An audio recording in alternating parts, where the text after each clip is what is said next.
She's now outside the law enforcement center in downtown Greenville. So, Brookley, what do we know about what led up to the shooting?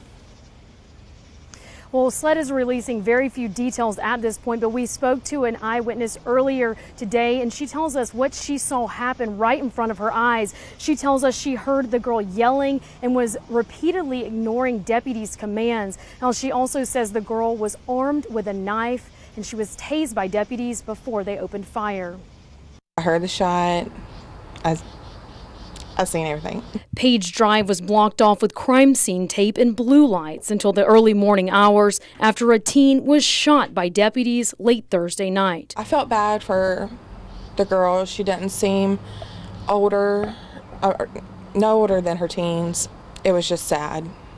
It was all sad. Sad that it had to get to her being hurt and the law enforcement, lives being on risk. We talked to a woman who lives just steps away but wants to remain anonymous. What I heard was just a bunch of bickering at first. She tells us she watched the scene unfolding outside her home and says it was heartbreaking to see someone so young involved. I think she was just trying to run away from home. A road closed sign is at the end of Page Drive. Neighbors say the bridge is out and it's a dangerous drop below. The witness says she saw the girl on the bridge when law enforcement stepped in. The girl had crossed over the bridge part and they were tried to talk her into coming back and talking to them. The law did, and for a minute she was just really quiet. She wasn't saying anything. The witness says the girl ignored deputies' commands but kept saying she didn't want to go home. They kept asking her, her age and stuff, and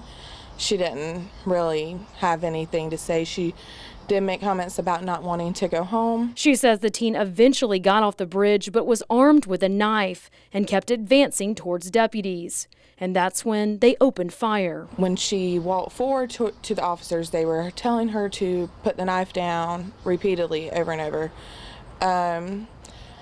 She then, they tased her and she continued to walk forward. And what I seen was the law then had to do what they had to do just to keep them safe. And they shot her in the stomach. Unfortunately, no officers were hurt, but the teen was taken to the hospital for treatment for her injuries, but no word on her condition tonight. Live in Greenville County, Brookley, Cromer, Fox Carolina, the 10 o'clock news.